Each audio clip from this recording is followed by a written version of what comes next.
Okay, everybody, so here is session two on the series here, continuing to lay the foundation and the groundwork of the socio-historical and cultural context in which the Gospels, in the Gospel of Mark, was written within.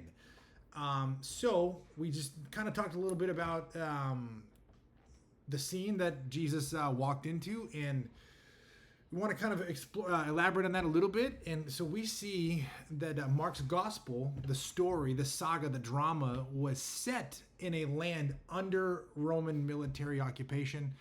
And at this time, Roman rule was more than just a political backdrop. Roman domination actually restructured Jewish life from the ground up by imposing heavy taxation on the inhabitants of Judea. They redistributed land towards wealthy elites and Roman creditors, and they maintained a constant military presence and responded often to unrest, usually spawned by religious zealotry, usually with brutality and force. And there were also local rulers like Herod Antipas, who functioned essentially like a pawn for Rome. As like a viceroy for Rome to manage the area, to steward, like a governor of the area, who governed the Galilee while serving Roman interests by Roman appointment. So Rome appointed this man to rule this area, to keep it under subjection and peaceable under Roman rule, which is kind of part of the doctrine of Pax Romana, and it's kind of like what Trump is trying to espouse today, which peace through strength. And the Roman domination, the Roman might, the Roman power and resources was designed to produce peace through submission. That's kind of that idea. In the Judean countryside, in Judea and Jerusalem, and the land occupied by the Jews was no different. So this is kind of the context here. Again, very different than what the prophets envision, with a Davidic king ruling Israel without any foreign oppression. I also think this too, in apocalyptic literature, one of the main, or a major pillar of revelation was in the book of Daniel, when he was appointed to interpret Nebuchadnezzar's dream. If you remember that in Daniel 2, when he had this dream of a statue with a gold head, a silver torso, bronze thighs. I want to say it was copper or some other kind of lesser metal, and clay feet with steel. And then all of a sudden, a big rock came in the vision, cut from a mountain, and crushed the feet, and it decimated the statue, and it was representative of all of the kingdoms domineering in the earth. And that is the expectation. And that has not happened yet. And so this is what all of these Jews are living in messianic fervor for. So when Herod Antipas became the tetrarch in the Galilee, somewhere around 64 BC, he's an Edomite king. And this event, this installation of Herod by the Romans, really catalyzed a significant messianic fervor. And so when we get into some of the Dead Sea Scrolls, and some of the other Second Temple literature, you have these messianic figures portrayed in what this Messiah would do. And two of the predominant themes within the messianic expectations of the time was a priestly Melchizedek-like figure, and also a Davidic-like royal figure, which interestingly, like Christ in his character functions both ways, especially when we look towards our future hope, and that's what he will come back as the Davidic royal king. So even the Jerusalem priesthood, in the Sanhedrin ran by the Sadducees, operated within this arrangement. So the high priest himself was a Roman appointment, subject to removal at Roman discretion. Now think about this: in the Torah, in the book of Exodus and Leviticus, the actual high priests, according to the scriptures, that was appointed to lead the Levitical cults, started in a tabernacle, then became a temple after Solomon, and became a second temple after some of the exiles returned, has to, according to the scriptures, descend from the loins or the lineage of Aaron, the brother of Moses. Interestingly, Caiaphas and his family was not of that lineage. But when we get to the Gospel of Luke, we will see that John the Baptizer was from that lineage, actually. And so I believe there's a hint there to pick up that the actual legitimate high priest, according to the scriptures, should have been John the Baptizer, not Caiaphas, which is really interesting. I think that's pretty interesting when we consider the drama of this and why John went to the wilderness and not the temple, and why he was so heavily critical of the establishment in his preaching.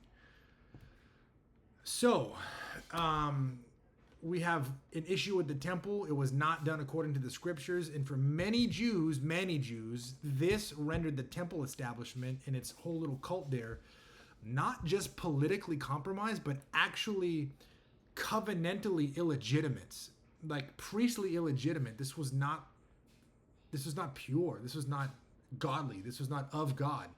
This is not what the prophets envisioned. So it's against this backdrop that Mark's opening word, in the Greek, it's euangelion. In our English translations, we're going to get gospel or good news. This word actually carries a very pointed edge that ancient readers would have actually felt immediately. Okay? In the Roman world, this language of good news, euangelion, was the language of imperial announcement, meaning maybe the birth of an heir of a king, some great military victory or conquest, or the dawn of a new emperor's reign. The coronation of a new king, euangelion. This is really interesting, okay?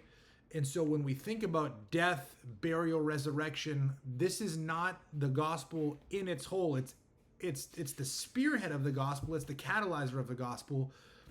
But the gospel of the kingdom of God is going to be is the gospel, and so the death, burial, and resurrection of Christ is unto this ultimate reality that we await for when he returns to establish this kingdom and take his throne in Jerusalem. And when this happens, that vision, remember from Daniel 2, there's other prophecies that talk about this one, but this one's really vivid and really explicit. All of the kingdoms of the earth that opposed him up until that day will be overturned and will be brought to nothing. And those are the kingdoms that produce or propagate and like unrighteousness, injustice, all kind of corruption, all kind of ungodly or anti-godly sentiment and living. Interestingly, there's an inscription. It's called the Priene inscription from the 9 BC, so just before Christ comes, describing the birth of Augustus Caesar. In exactly these words, the birth of Augustus Caesar was euangelion. It was good news. And so when Mark is appropriating this vocabulary, this language, he's also drawing it from the Hebrew prophets, talking about a cataclysmic, climactic fulfillment of the covenant when God actually begins to legitimately, manifestly rule and reign from Zion, from Jerusalem. Like, this is the kind of idea.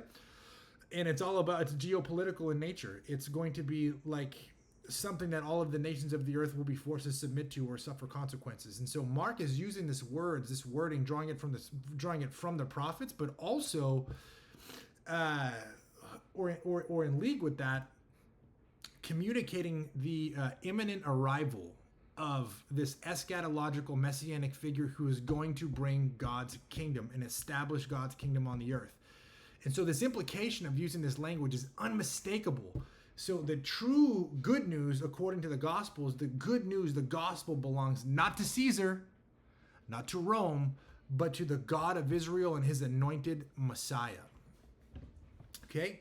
So Jewish readers would have heard a resonance at the same moment, because the prophet Isaiah used this language to describe God's eschatological messenger announcing the salvation of Israel and the return of God, Yahweh's reign over Israel. And then in the end, in the what we call the eschaton, or what the New Testament will use the language of the age to come, God will literally, through his Messiah, sit on a throne, a literal throne in a literal place on the earth, and enforce and establish his kingdom here, which is good news.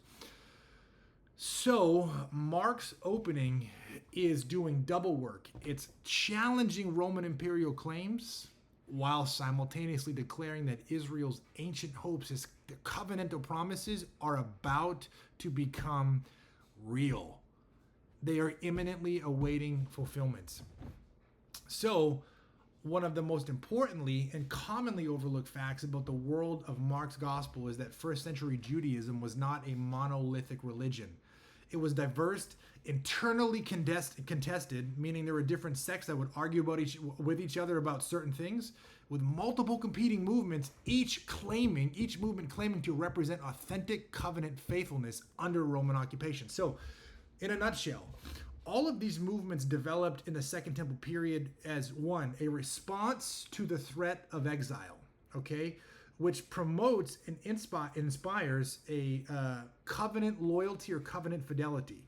And then we have to ask, what does that look like to live out under these conditions, okay? Because at that time, all the prophets promised the restoration of all 12 tribes of Israel, and when the New Testament comes, that's not real. That's not what's happened. It promises a Davidic son sitting on the throne that God says is my own son, the Son of God, ruling and reigning with no foreign oppression, with no foreign domination, and with no pagan rulers ruling in wickedness. That is, in a nutshell, the hopes that they have. So everyone's trying to figure out, how do we live in light of this? Why is God tarrying? Why is he waiting? Why isn't he coming? Where's the Messiah? Where's the Son of David? And certain of these movements are trying to figure out, how do we live in loyalty to the covenant in light of all of this? And in time, you have the thought that by our lifestyle, by what we do, we're going to merit the kingdom of God coming. So Pharisees is one, and there were not just the Pharisees, but there were different subsects or schools of Pharisees, just like you have maybe in like the Baptist world in the Christian church. Like you have different subsects or strands of Baptists, Southern Baptists, Seventh-day Baptists, non-denominational Baptists. So a popular and influential movement, the Pharisees, focused on extending the Torah's priestly purity requirements into every dimension of daily life through their kind of traditions, their oral traditions. And so they had a specific emphasis on ritual purity, cleanliness rules. These are legit things that the Torah prescribes, that Jesus ascribes to and gives his opinion on. Tithing and Sabbath observance. Okay, so the Pharisees were there, and they wanted to bring. So in the Torah, you have, like, for example, in the Gospels, you have contests about washing hands, hand washing. Well, in the Torah, that's only prescribed for the Levites in the temple cult, the Levitical cult. That's not an ordinance for everybody else. So, but the Pharisees are trying to extend that level of purity to all of everybody else within Judea at the time. And so this is kind of some of the contests that you have happening here. Then you have Sadducees, the priestly aristocrats that are centered on temple governance, who reject the oral Torah of the Pharisees, but accept the written portion of Scripture. They also do accept the Hebrew prophets as authoritative and valid, and they are massively accommodating to Roman political arrangements, so that they can protect their institutional standing. They want to keep their wealth and their status and their prestige. The Sadducees came after the Maccabees revolted in the 2nd century BC. We know the story of Hanukkah. And so after the the Maccabees established quote unquote independence in Jerusalem in the 2nd century BC, the Hasmonean dynasty was established, and the Sadducees are an evolution of that dynasty, ruling and reigning from Jerusalem in the priestly class. Not the sons of David, which is kind of a problem according to the scriptures. Then we have scribes, who are trained legal scholars and textual interpreters who served across various institutional settings and wielded a lot of social authority. These guys knew the Bible really well, and they were very friendly and sympathetic with Pharisees. One that I don't have listed here is also the Zealot movement, inspired by the Maccabees, overthrowing their oppressors with military might. And so they believed that by their piety, by their zeal, their fighting, they would move the hand of God to bring and send his Messiah to establish his kingdom. And that was not the path that Messiah modeled for us. Neither was the Pharisees. And then you have the Qumran community, or the what many scholars would refer to as the Essenes, which was a sectarian separatist movement who withdrew themselves to the wilderness and maintained their own calendar, their own practices of purity. And they actually believed that they were the faithful remnant of Israel at the end of the age in the last days. And this is where we find what we've discovered is the Dead Sea Scrolls, which is really, really valuable literature. And so these guys were sectarian. They wanted nothing to do with the temple. They believed the temple and its system was totally corrupt. And these guys weren't real Israelites. They actually believed that everybody else was not a real Israeli. And there's actually some merit to that, but that's for another discussion that we'll get into in a later episode here. So to summate, when Jesus and his disciples, when Jesus disputes with Pharisees over Sabbath observance, clashes with temple authorities, or addresses questions about Torah interpretation, he's not positioning himself against Judaism or the Torah. He's actually engaging in a very live, very robust, very urgent debate within Judaism. He's entering the dialogue and giving his opinion authoritatively on matters, okay? Just like the prophet that Moses spoke about in Deuteronomy 18, who's going to speak with authority. And he also spoke about how Israel should be constituted and identified, and it all revolves around orientation to the God of Israel and our fidelity to the covenant. And so he also authoritatively spoke about what covenant faithfulness demanded and what it looked like, and actually who had genuine authority to speak on behalf of God. And as we get into our study, we're going to see a lot of the contest and the challenges with Jesus, with the scribes and Pharisees in the chapters 2 and 3 of Mark, are not about how Jesus interprets the Torah. It's about them rejecting him as the eschatological agent that God has anointed to bring in his kingdom. This is the issue, which is interesting, but we'll get into that, which is pretty cool though. And so what Jesus is essentially saying indirectly, but everybody knows this, is that he is the one that Moses spoke about in Deuteronomy 18, who God would raise up from his brothers. Side note, interestingly, in the Greek text, the word for resurrection is the Greek word anastasis. And in the Greek translation of the Hebrew Bible, that is the word that is used in Deuteronomy 18. That a prophet like Moses, that God would raise up anastasis from his brothers, would be the one that God has anointed and appointed to speak his words authoritatively.